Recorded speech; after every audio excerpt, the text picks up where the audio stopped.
Okay, so hi guys. So today I'm gonna present this paper called FixMatch, which is a semi-supervised learning. So it's a simplified version of semi-supervised learning, which utilizes the consistency loss. And the consistency loss is like trying to make the output consistent. There would be two network. One will have a weak augmentation, another will have a strong augmentation, and there will be a confidence parameter which predicts the pseudo label. So I'm going to talk all about it. This paper is from Google Research, and it came out in 2020 in NIPS. So first, let me talk about semi-supervised learning. So, supervised learning, we have all this data and they have their labeled information. But the problem with labeled data is like labeling the data is very expensive. You have to have manpower to label them one by one, which takes a lot of time, and you have to spend money for that. But if you have some semi-supervised learning algorithm where you might have a lot of unlabeled data, and the good thing about unlabeled data is you don't need to label them with some manpower. So they're very easy to collect and they don't take a lot of resources. So you can go in the wild, you can collect bunch of data, you don't need to label them, and you can use this kind of algorithm to apply semi-supervised learning. So let's see what they did in their algorithm. So FixMatch, they generated output on the unlabeled data, and they used a pseudo label, which is on the weakly augmented data. So pseudo label will have a threshold. So if it crosses that threshold, so if it's highly confident, they predict that, and then they try to match this with another strongly augmented data, which might be more clear if I show this figure later. So let me just cover the abstract first. So this method achieved the state of the art back then, and they achieved 94.93% accuracy on Cipher 10 data with 250 labels. So that's 25 images per per class, and then 88.61% accuracy with 40 images. So only 4 labeled image per class. So this is very impressive accuracy that they achieved on Cipher 10 data. And their GitHub link is given here, so you can go and implement from their Git repo. So now let's talk about this figure. So in their method, you have labeled data and unlabeled data. So it's a semi-supervised learning algorithm. So you apply your labeled data in a supervised way, and then you have your bunch of unlabeled examples. So you take one example from there and you apply weakly augmented image. So yeah, the weakly augmentation can be a random flip or just a small crop from the image, and then you pass it through the model, and then the model gives you a prediction. So once you get the prediction, you apply hard label on that. So if there would be a threshold here, so if it crosses the threshold, you apply pseudo label on that. And by hard label, I mean if it crosses the threshold, this would be label that label. So maybe label 4 here, and all the other would be label 0. So this would be class 4, or if your index is 0, this would be class 3 for this case. And then you have a strongly augmented image, and then you pass it through the model, and then the model will give you some prediction. So here you take the prediction and you apply cross entropy loss on that. So with this hard label, you apply cross entropy loss with the soft labels of the prediction. So that's mostly it. And then you calculate, you apply this cross entropy loss with your regular supervised cross entropy loss, and you do the back propagation to update the model. That's mostly it. There is nothing more in this thing. And for different augmentation, for weakly augmentation, you have flip and shift, and then strong augmentation, they tried bunch of this hard augmentation, which are CT augment, random augment, and strong auto augment that they used here. And this is the accuracy they got that I already mentioned. I had a question. Yes. Can you go to the picture? Mm-hmm. So is there a chance that the image when it goes through the model for the weekly augmented image, there will be none of the probability distribution goes through the threshold? Or Yes. sorry. So yeah, in the earlier stages, when you have a less number of epoch in the beginning, the classifier would not be very confident, and a lot of the prediction would be below the threshold. So in that case, nothing happens. If it's below the threshold, nothing happens. You move on. You take bunch of other images and try again. But as your training goes on, your classifier gets more confident, and then a lot of the prediction would cross the threshold, and then you use a lot more of this unlabeled data, and you add that to your regular loss. So yeah, in the beginning, you'll see a lot of the prediction are below the threshold, and nothing happens. Yeah, Okay, and they're doing the training with the label and unlabeled here, right?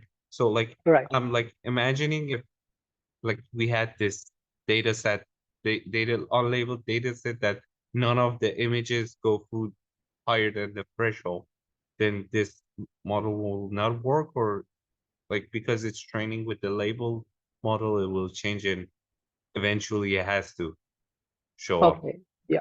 So the thing is, you'll probably have a lot of unlabeled data here, and your epoch number would be very high. So as your epoch goes on, say you cross 50 epoch, and if your unlabeled data is from the distribution, it will give you some prediction like this threshold was 0.95. So if the model is 95% or more confident, then you include that in your labeled data. So as your training goes on, at some point your model would be confident and it will give you uh, output below over that threshold, and you'll incorporate this data to your training. But if that doesn't happen, then probably you won't include any data. But that's unlikely to happen, especially for cipher data set, because this unlabeled example is coming from the data distribution, the training distribution or test distribution. So this would work in that case. So maybe make sure your distribution is within the same context. Yeah, hope that answers your question. Mhm. In FixMax, what they focused on is the consistency regularization, so which is this cross entropy loss of the same two images, and then the pseudo labeling, which is the prediction threshold. So that's how this classifier learns. And then you have a predict classification problem here. So I guess I'm gonna draw to make it more clear. Um,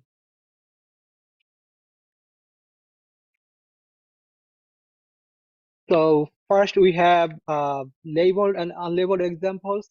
So in labeled example goes to supervised learning, and unlabeled example goes to unsupervised learning. So say X, let me see what the paper said. So we have a distribution of X, B, which is labeled example, and U, B, which is unlabeled examples. And then you have this batch is B, and for the unlabeled example, the batch is, we can just put a number, say, uh,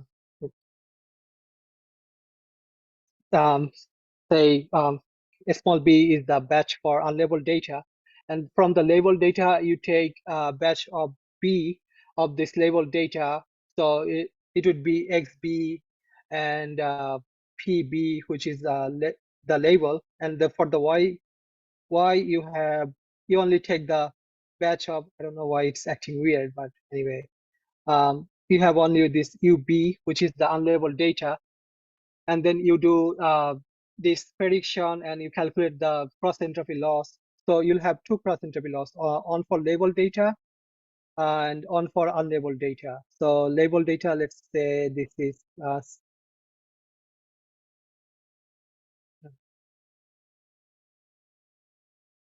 so this is the label cross entropy loss, and this would be the unlabeled cross entropy loss. So these are just the some of the what do you call this? the syntax that they used. And let me just stop sharing.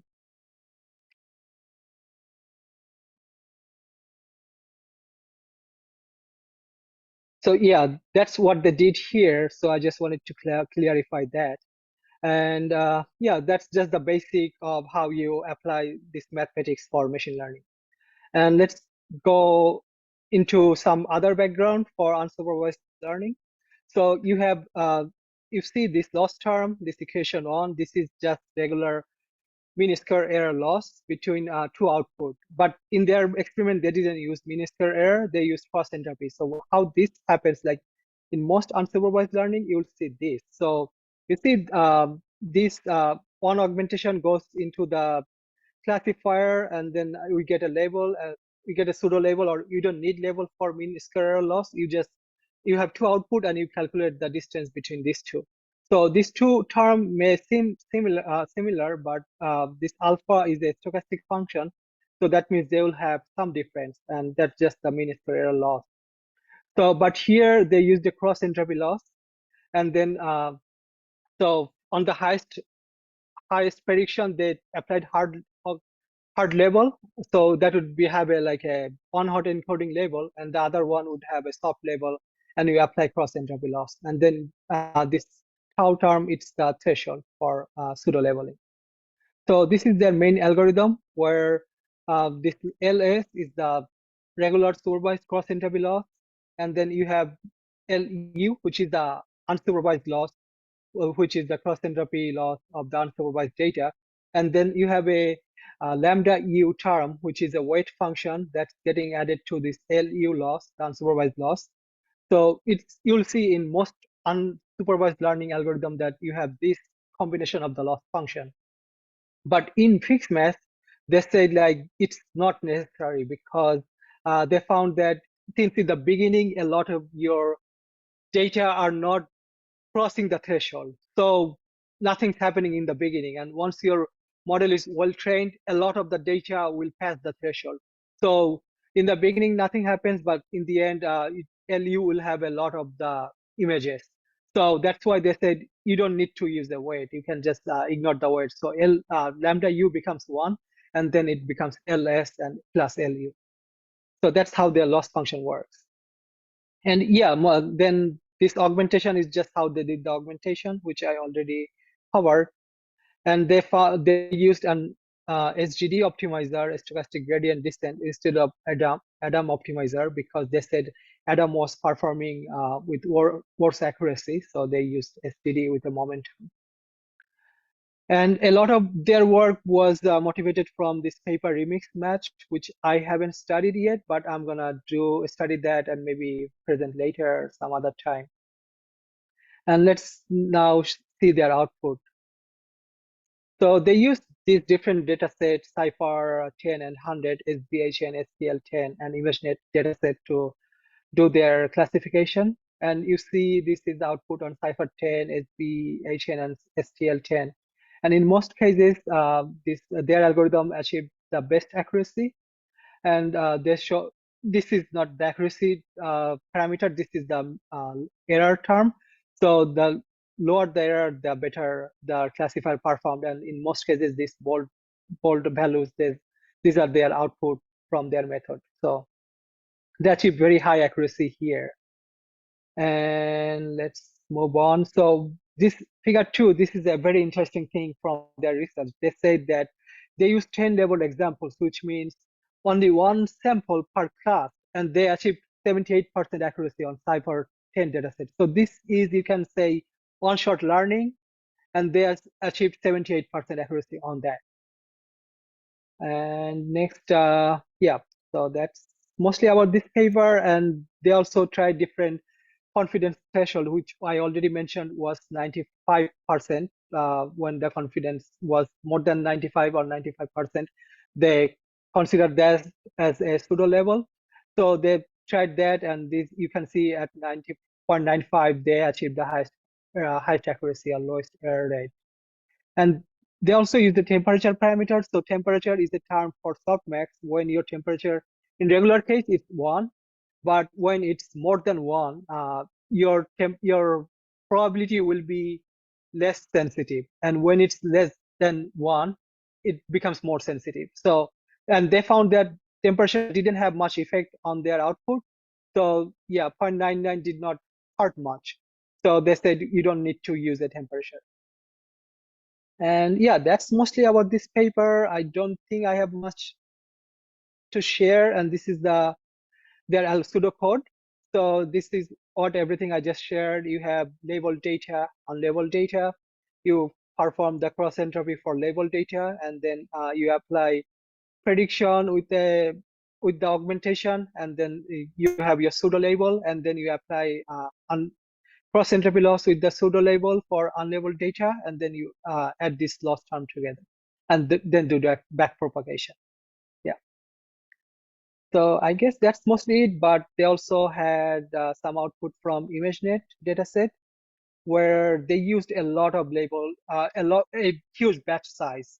So for label data, it was 1024 label examples, and for unlabeled data, 5120. So that's a lot of batch size, and you need some TPUs if you wanna apply ImageNet.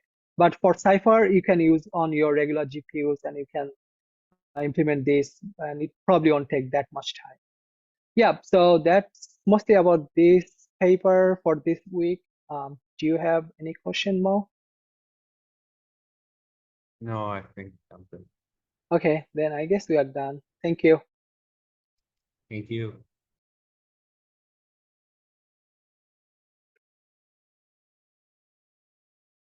Ciao. Yeah.